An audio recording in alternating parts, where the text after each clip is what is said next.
You wake up, grab your phone, scroll through the feed. A strange feeling creeps into your chest, a cocktail of envy, inadequacy, urgency. You don't even realize it, but you've just fed your ego. Eckhart Tolle revealed that the ego isn't just a fleeting thought, it's a system that demands specific fuel.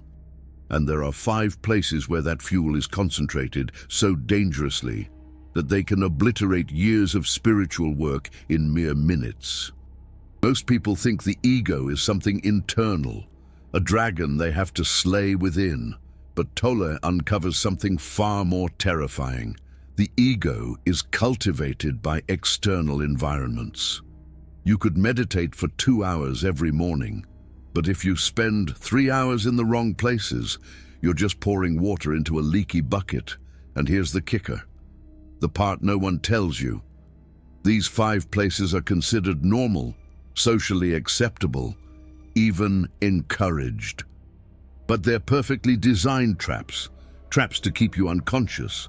Now, you're going to learn how to identify them, and more importantly, why you still frequent them, even though you know they're hurting you. The first dangerously ego-inflating place is where most people spend hours every day and don't even realize the damage. Social media, the ego's never-ending stage. I'm not talking about conscious use. I'm talking about the automatic scrolling, the passive consumption, the addiction to validation disguised as connection. Tolle explains, the ego needs comparison to survive. It doesn't know who you are. It only knows where you stand in relation to others. And social media is the largest mass comparison experiment in human history. A study published in October 2024 in the International Journal of Human-Computer Interaction analyzed the relationship between narcissism and problematic social media use. They discovered something devastating. The fear of missing out, FOMO, mediates the relationship between narcissism and social media addiction. In other words, the more you use it, the more your ego feeds on the fear of being irrelevant. And the more it feeds, the more you use it. It's a vicious cycle, and you're trapped in it without even knowing. But it's not just about obvious narcissism. It's about what happens to your consciousness when you spend hours consuming edited lives. Tolle says, when you observe another person through the lens of the ego, you strengthen the ego within yourself. Because the ego doesn't observe, it judges, it compares, it envies, it feels superior or inferior, but never present. A 2024 study on Generation Z found that narcissism and low self-esteem are strongly correlated with social media addiction. And the result, lower life satisfaction, because the ego promises happiness through external validation, but external validation never satisfies. It only creates more hunger. And you can see it in real time. You post something, check the likes, feel a micro hit of dopamine or not. If you don't get enough validation, you feel inadequate. And both states, pleasure and pain, strengthen the ego. Because both keep you identified with the image of yourself that you project. Let me give you a devastating example that Tolle shared. A woman came to him in despair. She said, "I wake up in the middle of the night, and the first thing I do is check how many likes my post received. If it's doing well, I go back to sleep relieved. If it's doing poorly, I stay awake in anxiety." And Tolle asked, who is sleeping when you check? Not your body. Your body is awake. But you, the true consciousness, are deeply asleep because you've handed over your emotional state to numbers on a screen. That's what social media does. It creates visible metrics of worth, likes, followers, comments. And the ego loves metrics because it can measure, it can compare, it can prove its worth, or confirm its inadequacy. Both keep the ego alive. And here's something few realize. Even when you're not using it, The ego is thinking about social media, planning the next post, rehearsing captions, imagining reactions. Tolle calls this psychological time. You're not present. You're living in a future version where you'll be validated, or in a past version where you were rejected. And the more you do this, the more real life loses its flavor, because real life has no filters, no editing, no like button. So the ego says, "This is boring." And pushes you back into the virtual world where it can perform and measure. But the cost is devastating. Neuroscience studies show that excessive social media use correlates with increased anxiety, depression, and loneliness. But not because of the content, because of the fragmentation of attention. You're never completely present anywhere. Always partially here, partially there. Always insufficient. Tolle has a simple but brutal test. Spend one day without checking social media, just one day, and observe what arises. Anxiety, boredom, fear of missing out, uncontrollable urge to post or check. That's not you, that's the ego in withdrawal. But there's something even more dangerous about social media, and most don't realize it until it's too late. It destroys your capacity for presence. Tolle insists, the present moment is all that exists. Past and future are mental constructs. But when you're scrolling through your feed, you're not in the present. You're in a virtual reality of other people's lives, endless comparisons, and fabricated narratives.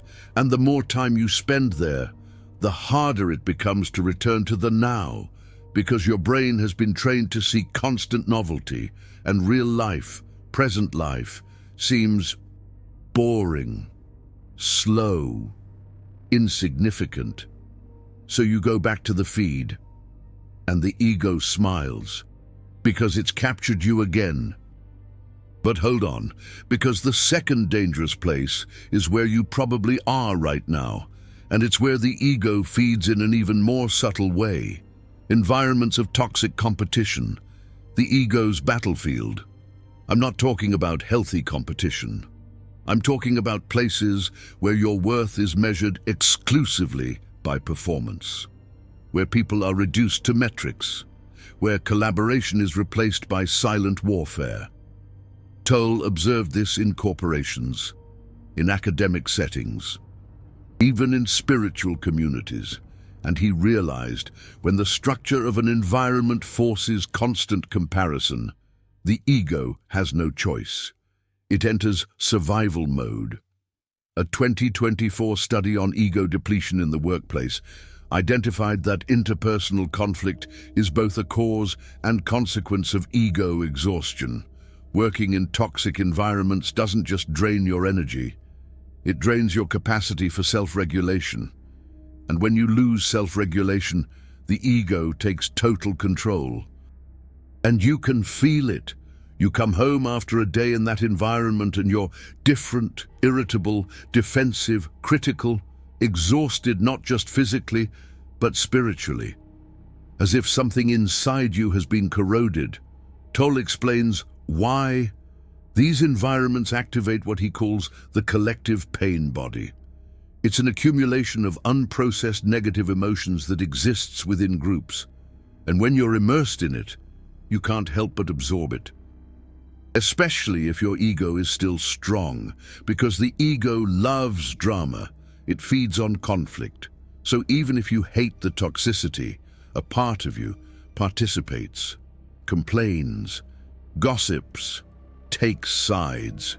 And every time you do that, you strengthen the ego, not just your own, but the collective. Eckhart Tolle observed an extreme case that reveals how this works. A man worked in a highly competitive corporation, sales, impossible goals. Meetings where people were publicly humiliated for not hitting their numbers. He hated it deeply, but couldn't leave. Not because of the money, he had savings, he had options, but a part of him was addicted to the drama. He told Tolle, Every Monday, I promise I'm going to maintain presence. I'm not going to get into the intrigues. But by Wednesday, I'm already in the middle of the war, plotting, competing, subtly sabotaging, and I hate myself for it. And Tolle explained something that changed everything. You're not addicted to the environment. You're addicted to the identity that the environment gives you. The warrior, the survivor, the winner or the victim. Both are ego identities. And the ego prefers any identity, even a painful one, to no identity at all. That's the trick of these environments. They don't just drain energy. They give you a story about who you are. And the more you live that story, the more you believe it is you, until you forget there's anything beyond the character you're playing. And the price? You lose access to present moment intelligence. Tolle teaches that genuine presence has a quality of intelligence the ego can't access. Creative solutions, intuitive answers, actions that benefit everyone. But when you're in egoic survival mode, you only have old patterns: attack, defense, control, and those patterns rarely solve anything. They just perpetuate the cycle. And here's the most dangerous part. You start to believe that this is how the world works. Competition, war, us versus them. And then you take that pattern into every other environment, relationships, family, even spiritual practices. Everything becomes a battlefield. But there's a way out, and Eckhart Tolle makes it clear. You can't change the environment, but you can change your relationship with it. When you recognize that the collective ego is operating, you can choose not to feed it, not to participate in the drama, not to take the attacks personally. Just observe. And when you observe without reacting, something extraordinary happens.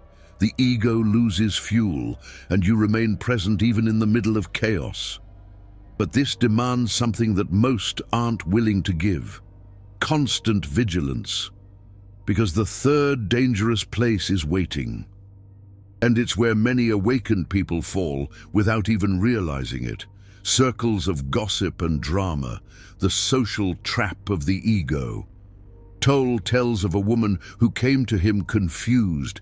She meditated every day, read spiritual books, considered herself conscious, but felt she wasn't evolving. And then he asked, "Who do you spend time with?" She paused and realized her closest friends met weekly to complain about husbands, about work, about other people. And she participated because it felt like connection, felt like support. But Tolle saw immediately it was collective ego feeding through shared drama. And here's what's insidious. Gossip and drama create false intimacy.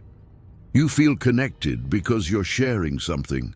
But what are you sharing? Judgment, negativity, superiority disguised as concern. Tolle calls this bonding through the pain body. You're not really connecting with the other person. You're connecting egos through shared negativity.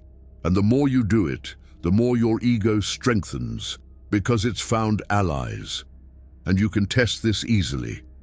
Next time you're in a conversation like that, try to change the tone.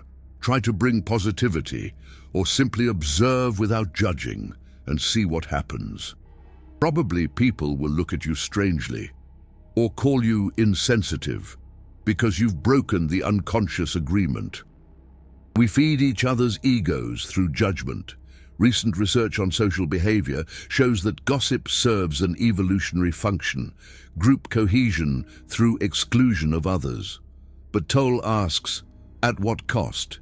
You gain temporary belonging, but you lose presence, you lose authenticity, you lose peace. And the more you participate, the harder it gets to leave, because now your entire social circle is based on drama. And if you change, if you awaken, you no longer belong. And the ego prefers familiar suffering to unknown loneliness. Tolle shared a revealing story about this. A woman decided to stop participating in the complaint sessions with her friends. She simply started listening with presence, without judging, without adding fuel to the fire. And something interesting happened. First, the friends tried to pull her back in. They said she was being distant, cold, superior. She didn't defend herself. She just remained present. And then, one by one, the conversation started to change, not dramatically, but subtly. Less gossip, more substance, less judgment, more curiosity. Not because she preached consciousness, but because her presence created space for presence in others. Tolle calls this silent transmission. When you're truly present, you don't need to talk about presence. Your energy communicates. But it doesn't always work like that. Sometimes when you step out of the drama, people step out of your life. And Tolle says let them go, because relationships based on the pain body cannot survive presence. And that's not loss. It's liberation. You're making space for real connections, but there's a place even more dangerous, a place that seems safe, a place where you go to seek help, but that can trap you in the ego even more deeply. Places of constant external validation, the gilded cage of the ego. This includes relationships where you need constant approval, environments where your worth depends on praise, groups where you perform a role to be accepted. Tolle observed something fascinating. Awakened people often trade one prison for another. They leave obviously toxic relationships and enter relationships of spiritual codependency. They quit jobs they hate and create businesses where they need to constantly prove their worth. They change the scenery, but maintain the pattern, ego seeking validation, and you might be doing this right now without realizing it. How many of your actions are genuine? How many are performances for approval? Tolle has a brutal test. If no one were to know, would you still do it? If the answer is no, you're operating from the ego, not from presence. A 2024 study on narcissism and social media found a direct correlation between the need for external validation and lower life satisfaction. Because external validation is like salt water. The more you drink, the thirstier you become. And Eckhart Tolle explains why. When you depend on others to feel worthy, you've surrendered your power. You've become a hostage to opinions. And opinions, they change. So you live in constant anxiety. Do they still approve of me? Am I still enough?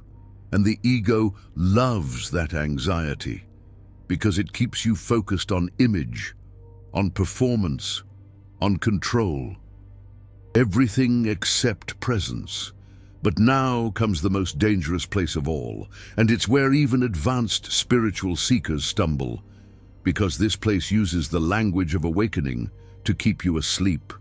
Environments of spiritual superiority. The ego, disguised as enlightenment. Tolle calls this the spiritual ego, and it's the most subtle and dangerous form of ego identification. Because here, the ego doesn't say, I'm better because I have more money. It says, I'm better because I'm more aware. And you see it everywhere. Spiritual communities where there's a hierarchy of awakening. Groups where people compete about who meditates more. Environments where they judge those still stuck in the ego, without realizing that the judgment itself is the ego. Tolle recounts workshops where people arrived, radiating spiritual superiority, talking about their mystical experiences, about how they'd transcended the ego. And he'd listen in silence, because he saw the ego had simply changed its clothes. Now, it wore the cloak of spirituality.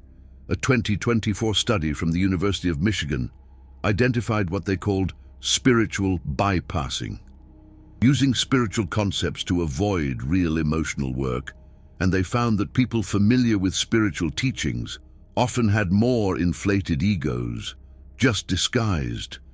And that's devastating, because it means you can study Tolle for years meditate daily, talk about presence, and still be completely identified with the ego, just a more sophisticated ego.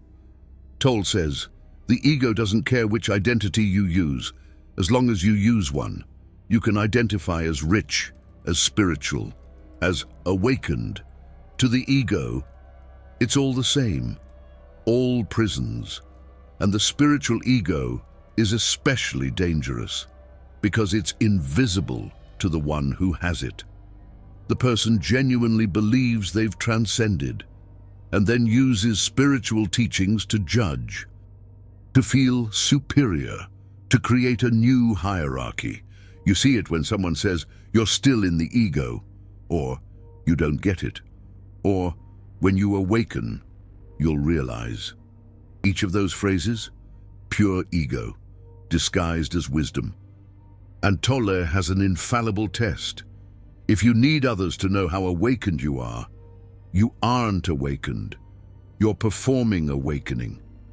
And performance is the ego's function. Let me give you an example that Tolle considers the most revealing of all. A man approached him after a workshop. He'd studied spirituality for 20 years, meditated 3 hours a day, read sacred texts in original Sanskrit, and he was deeply unhappy. He said to Tolle, "I've done everything right. Why do I still suffer?" And Tolle asked, "Why do you meditate 3 hours a day?" The man replied, "To transcend the ego." And Tolle smiled, because he saw the ego wasn't being transcended, it was being fed. With the identity of transcender, Tolle explained, you've turned awakening into an achievement, and achievement is the ego's game. The ego doesn't care if you're conquering money, status, or enlightenment.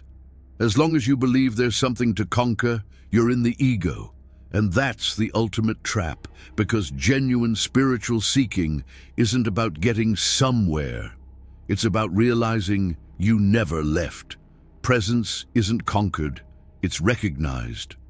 And when you stop searching, that you often discover that what you sought was always here. But the spiritual ego says, I'm not there yet. I need to meditate more. I need to understand more. I need to be more aware. And every I need is the ego, strengthening the illusion of separation between you now and you awakened. But Tolle insists, there aren't two yous, there's only consciousness, and it's already complete. So now you know the 5 places. Social media, toxic competition, drama circles, external validation, spiritual superiority, and you probably frequent at least 3 of them regularly. But here's the part that changes everything, and it's where most people go wrong, completely. Tolle isn't saying to avoid these places out of fear. He's saying, recognize them, see what they do to your consciousness, and then choose consciously, because you can be in any environment and remain present. The problem isn't the places, it's your unconsciousness in them. It's your identification with the ego that they activate.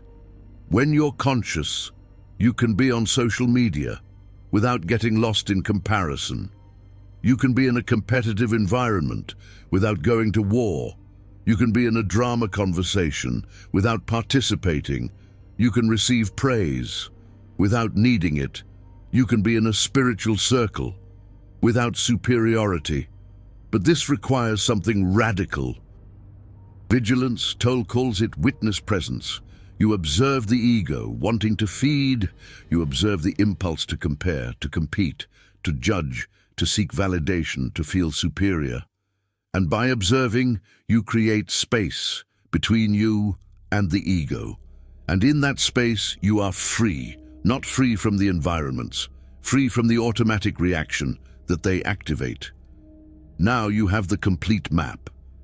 The 5 places where the ego feeds most intensely. But what to do with this information? How to apply this today, now, I'm going to give you the practical roadmap that Tolle teaches, not theory, action. First step, environment audit. For 1 week, observe where you spend your time, and more importantly, how you feel afterwards, more present or more agitated, more at peace or more anxious, more you or more performative. Tolle says, your body doesn't lie. If you leave an environment tense, exhausted, irritated, that environment is feeding your ego or your pain body, and you need to reduce exposure or change how you interact with it. Second step, social media test. 3 days without checking, no posting, no scrolling. Just observe the impulse, and when it comes, and it will, pause, breathe, ask, what am I really seeking?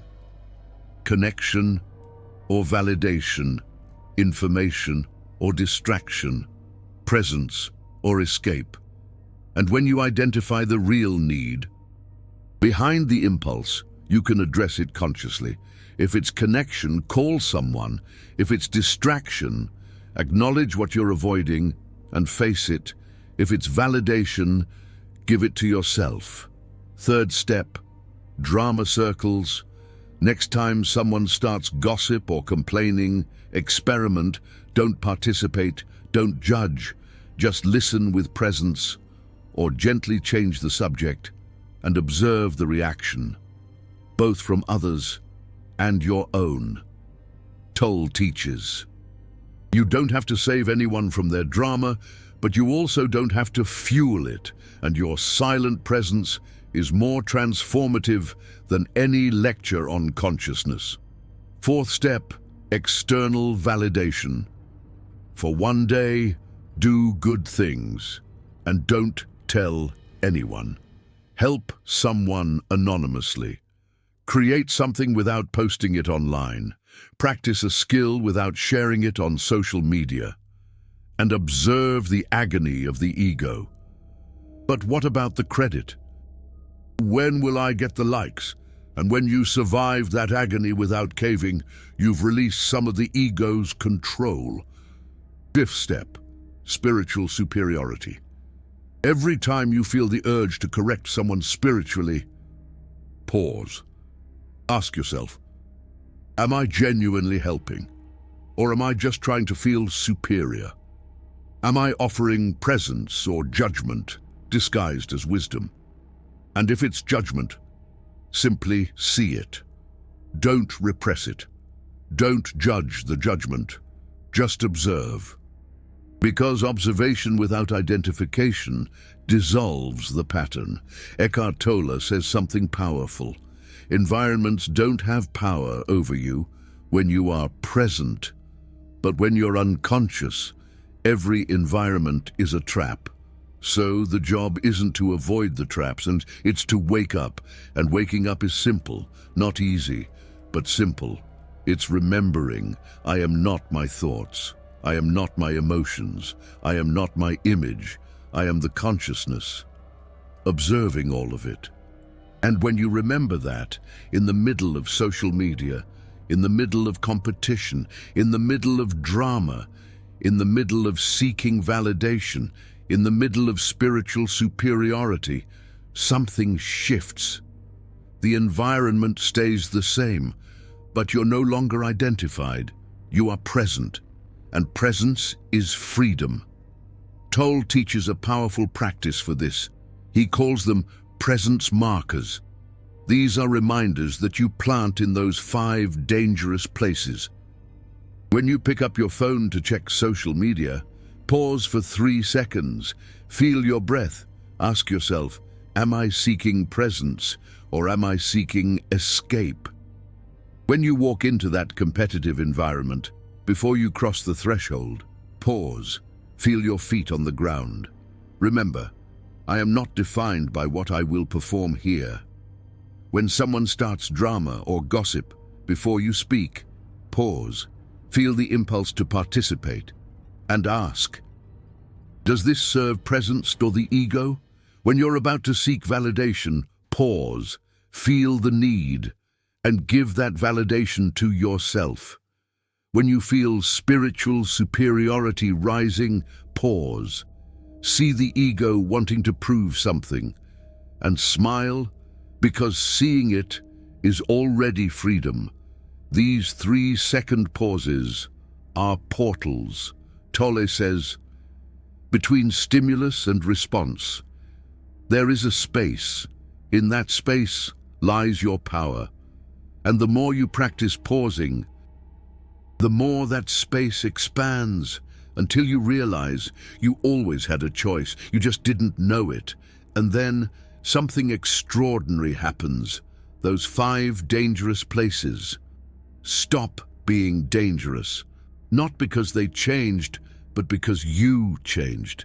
You can be in any environment and remain present. You can observe the ego trying to feed itself and choose not to feed it. And that choice, repeated thousands of times, is what Eckhart Tolle calls awakening. Not a one-time event, but a continuous choice. Presence over pattern, consciousness over reaction, freedom over imprisonment, and each choice strengthens presence and weakens the ego. Until one day, you realize the ego is still there, but you are no longer it. And that changes absolutely everything. You've just discovered the 5 most dangerous places for the ego and how they operate. This knowledge isn't for accumulating, it's for using. Most will forget this in 3 days. Some will judge others for frequenting these places, but only a few will apply it to themselves. When you click the super thanks button below, you're doing more than supporting the channel. You're declaring, I am not the majority. I take awakening seriously. I apply this. I don't just consume it. And that declaration matters, because consciousness needs guardians. People willing to wake up in a world that prefers to sleep. And guardians support the work of awakening. Now, you have a choice. You can continue frequenting those 5 places unconsciously, feeding the ego without realizing it. Or you can wake up, see clearly, and choose presence over pattern. The choice has always been yours, but now you know you're choosing. Controversial statement. Social media is the concentration camp of the modern ego.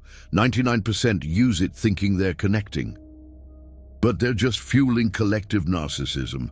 Agree or disagree, and be brutal. How many hours today did you spend feeding your ego in one of these 5 places? Comment below. I'll respond to everyone in the first 2 hours. Because this is the real work. Not consuming information, but applying it with devastating honesty.